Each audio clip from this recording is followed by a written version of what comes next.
নমস্কার, বাংলা সাহিত্য চর্চা গ্রুপে তোমাদের সকলকে স্বাগত জানাই। আজকের আলোচনার বিষয় শাক্ত পদাবলী থেকে রামপ্রসাদ সেনের লেখা একটি অন্যতম পদ, আমি কি দুঃখের ডরাই।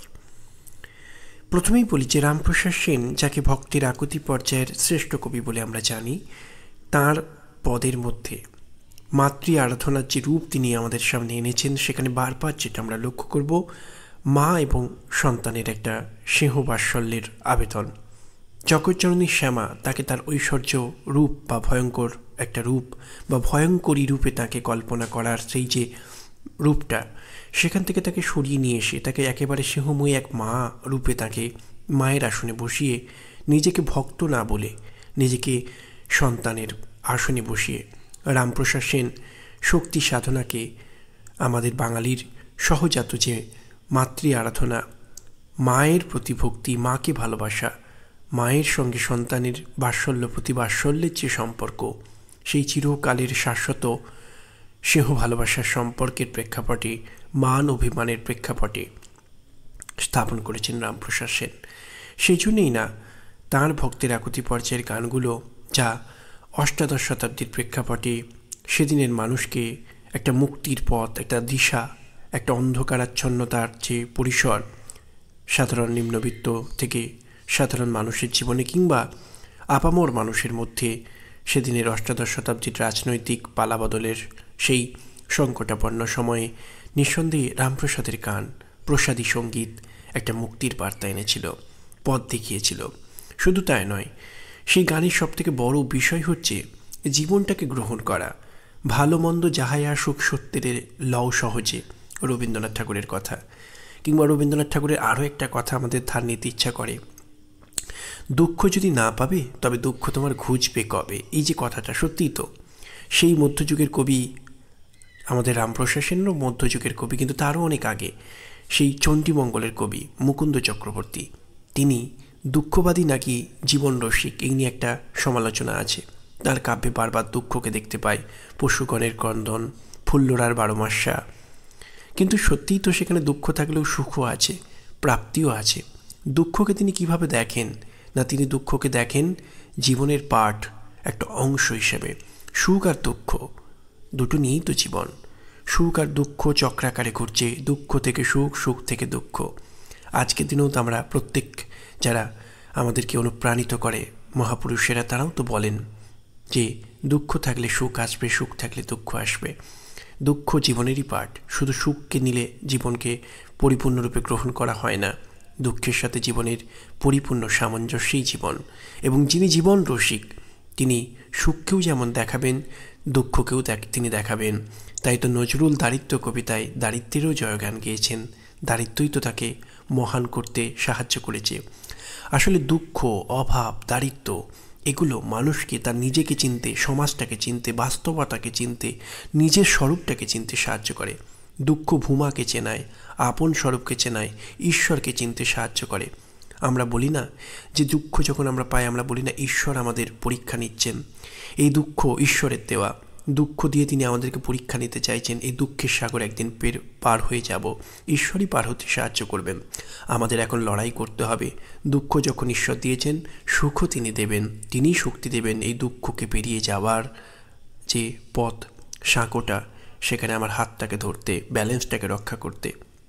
এই যে জীবনের সার সত্যটা, দুঃখকে নিয়েই জীবন। সুখ দুঃখ, দুঃখের মধ্যেও নিজেকে উপলব্ধি করা, দুঃখের মধ্যে দিয়েও একটা পরম শক্তির প্রতি বিশ্বাস রাখা, বাস্তব জীবনে সেই দুঃখবোধ, সেই দারিদ্র্য, অভাব, অনটন, সেই জীবন চেতনা, বাস্তবের সেই জীবন চেতনার প্রেক্ষাপটে রামপ্রসাদ সেন তার মাতৃ আরাধনা যে করেছেন, তার একটা প্রকৃষ্ট উদাহরণ আমাদের আলোচ্য আমি কি দুঃখের ডরাই। আমরা আগে একটু পদটা পড়ে নিই, তারপর আমাদের বক্তব্য মোটামুটি প্রেক্ষাপটের রূপে আমরা বলেই ফেললাম, তারপর আরও একটু আলোচনা করব। রামপ্রসাদ সেন বলছেন, আমি কি দুঃখের ডরাই, দুঃখে দুঃখে জনম গেল, আর কত দুঃখ দেও দেখি তাই, আগে পাছে দুঃখ চলে মা যদি কোনোখানেতে যায়, তখন দুঃখের বোঝা মাথায় নিয়ে দুঃখ দিয়ে মা বাজার মেলায়, বিষের কৃমি বিষে থাকি মা, বিষ খেয়ে প্রাণ রাখি সদায়, আমি এমন বিষের কৃমি মাগো বিষের বোঝা নিয়ে বেড়ায়। প্রসাদ বলে ব্রহ্মময়ী বোঝা না বাও ক্ষণিক জেরায়। দেখো সুখ পেয়ে লোক গর্ব করে, আমি করি দুঃখের বড়াই। এই যে গান, যেখানে প্রসাদ বলছেন, আমাদের রামপ্রসাদ সেন বলছেন আমি কি দুঃখের ডরাই, আমি তো দুঃখে ভয় পাই না, দুঃখে দুঃখে তো জন্ম গেল, আর কত দুঃখ দেবে দেখি তুমি তাই। অর্থাৎ আমি জানি তুমি আমায় দুঃখ দিচ্ছ, এই দুঃখের সাগর একদিন আমি পার হব, এই দুঃখের মধ্য দিয়ে আমি তোমাকে পাই, দুঃখের মধ্য দিয়ে দুঃখ আছে বলেই না আমি তোমাকেও অনুভব করতে পারি। সুখ থাকলে তো আমি তোমায় ভুলে যেতাম। মানুষ তো ঈশ্বরের নাম দুঃখের মধ্যেই নেয়, সুখের মধ্যে তো নেয় না। দুঃখটা আছে বলেই না আমি তোমাকে মনে করতে পারছি, তুমি আমাকে দুঃখ দিয়ে তোমাকে মনে করিয়ে দিচ্ছ। আগে পাছে দুঃখ চলে মা যদি কোনোখানেতে যায়, তখন দুঃখের বোঝা মাথায় নিয়ে দুঃখ দিয়ে মা বাজার মেলাই। দুঃখ আমার যেন ফেরিওয়ালা, আমি দুঃখের বোঝা আমার মাথায়, দুঃখের ফেরি, দুঃখ নিয়ে আমি ফেরি করে বেড়াচ্ছি। বিষের কৃমি বিষে থাকি মা, বিষটাকে দুঃখ যদি বলি তাহলে সেই বিষের কৃমি আমি, বিষেই না হয় থাকলাম, দুঃখের মধ্যেই থাকলাম। আমি এমন বিষের কৃমি মাগো বিষের বোঝা নিয়ে বেড়াই। প্রসাদ বলে ব্রহ্মময়ী বোঝা না বাও ক্ষণিক জিরাই। কিন্তু আমারও তো কষ্ট আছে, এই দুঃখের বোঝা নিয়ে কি সারাদিন ফেরি করা যায়? একটু তো জিরোতেও দাও, অর্থাৎ একটু তো সুখের মুখ দেখতে দাও। দেখো সুখ পেয়ে লোক গর্ব করে, আমি করি দুঃখের বড়াই। আমার তো দুঃখ নিয়ে কোনো কষ্ট নেই, লোক সুখের জন্য সন্ধান করে, আমি তো দুঃখ নিয়েই বড়াই করছি। দেখো আমি দুঃখেও ভালো আছি, কারণ আমি যে দুঃখের মধ্যে তোমাকে ভুলতে পারিনি, তোমাকে উপলব্ধি করতে পারি। সুখ পেলে যে আমি তোমায় ভুলে যেতাম।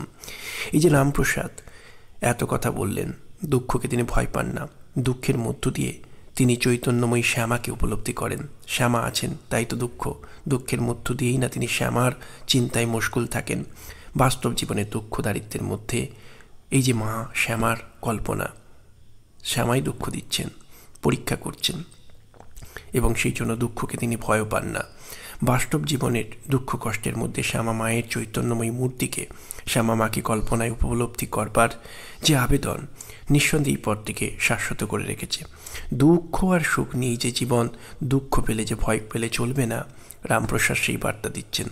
তবে তার মানে এই নয় যে লোকটা দুঃখকে একেবারেই ভয় পায় না, একটু তো সুখও পেতে চায়। তাই তো তিনি বলছেন, প্রসাদ বলে ব্রহ্মময়ী বোঝা নামাও ক্ষণিক জেরায়। একটু তো সুখের মুখও আমরা দেখতে পেতে পারি, সেই আশাও মানুষের থাকে। রামপ্রসাদ সেই পার্থিব রক্তমাংসের মানুষের থেকে একেবারে আলাদা কিন্তু নয়, তাই ক্ষণিকের জন্য দুঃখ থেকে তিনি মুক্তিও চাইছেন।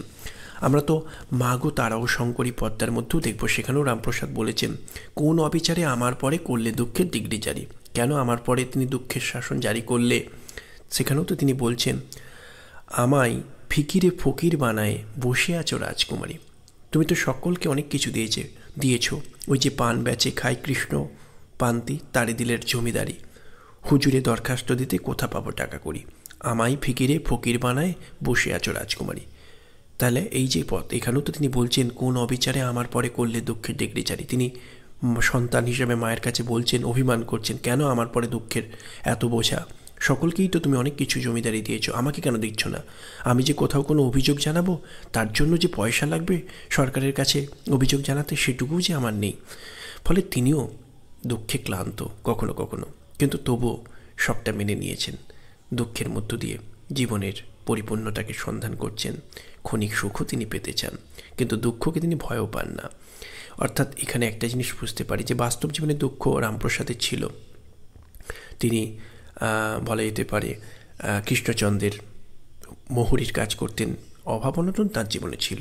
সেই অভাব অনটনের প্রেক্ষাপটই মাতৃ সাধনা, অভাব অনটনটাকে স্বীকার করা। কিন্তু রক্তমাংসের মানুষ তিনি, তাই কখনো কখনো এই মাতৃ আরাধনার বিশ্বাস সেটাও কখনো কখনো একটু বোধহয় টলে যায়।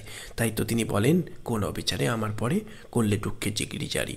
এখানেই পর্দা একজন অষ্টাদশ শতাব্দীর প্রেক্ষাপটে সাধারণ মানুষের, অর্থনৈতিক দুরাবস্থার মধ্যে থাকা মানুষের মাতৃ আরাধনার যে রূপ, সেই সহজাত মাতৃ আরাধনা, অভাব অনটন সব কিছুকে নিয়ে সেই চেতনা এখানে প্রকাশিত হয়েছে। এবং সেই জন্যই না এই পথ নিয়ে আমরা দেখতে পাবো যে আমাদের বিখ্যাত একজন সমালোচক শশীভূষণ দাশগুপ্ত তার ভারতের শক্তি সাধনা ও শাক্ত সাহিত্য গ্রন্থে বলেছেন, কিন্তু মুখে বড়াই করিলে কি হইবে বেশ বুঝিতে পারি, এই লোকটি বাস্তব জীবনের দুঃখে দুঃখে বড় শ্রান্ত। অর্থাৎ কিন্তু মুখে বড়াই করিলে কি হইবে বেশ বুঝিতে পারি, এই লোকটি বাস্তব জীবনের দুঃখে দুঃখে বড় শ্রান্ত। এই এত দুঃখের বোঝা বহিয়া চলা জীবনের পশ্চাতে কোনো মঙ্গলময়ী চৈতন্য শক্তি রহিয়াছে কিনা এই লোকটি তাহাকে কল্পনায় নয়, একান্ত বাস্তবভাবে অনুভব করিতে চাই। এই যে দুঃখে তিনি ক্লান্ত, কিন্তু দুঃখের মধ্য দিয়ে চৈতন্যময়ী জগজ্জননীর শ্যামাকে তিনি কল্পনায় নয়, বাস্তবে অনুভব করেন, শক্তি পান। অভাবের জনিত কষ্টও তার আছে, অভিমানও সেখানে ঝরে পড়ছে। সহজাত মাতৃ আরাধনা, মা এবং সন্তানের মান অভিমানের পর্ব, সবটা নিয়ে পটটা অষ্টাদশ শতাব্দীর প্রেক্ষাপটে সাধারণ মানুষের জীবনের অভাব, অনটন, দুঃখ, দারিদ্র্য এবং তার মধ্যে এই যে আমি কি দুঃখের ডরাই, এই বক্তব্য নিঃসন্দেহে একটা আশার বাণী শুনিয়েছে। আজকের আলোচনা আমাদের এখানেই সমাপ্ত। আলোচনা ভালো লাগলে চ্যানেলটির সঙ্গে থাকবেন। সকলকে বাংলা সাহিত্য চর্চার পক্ষ থেকে ধন্যবাদ জানাই।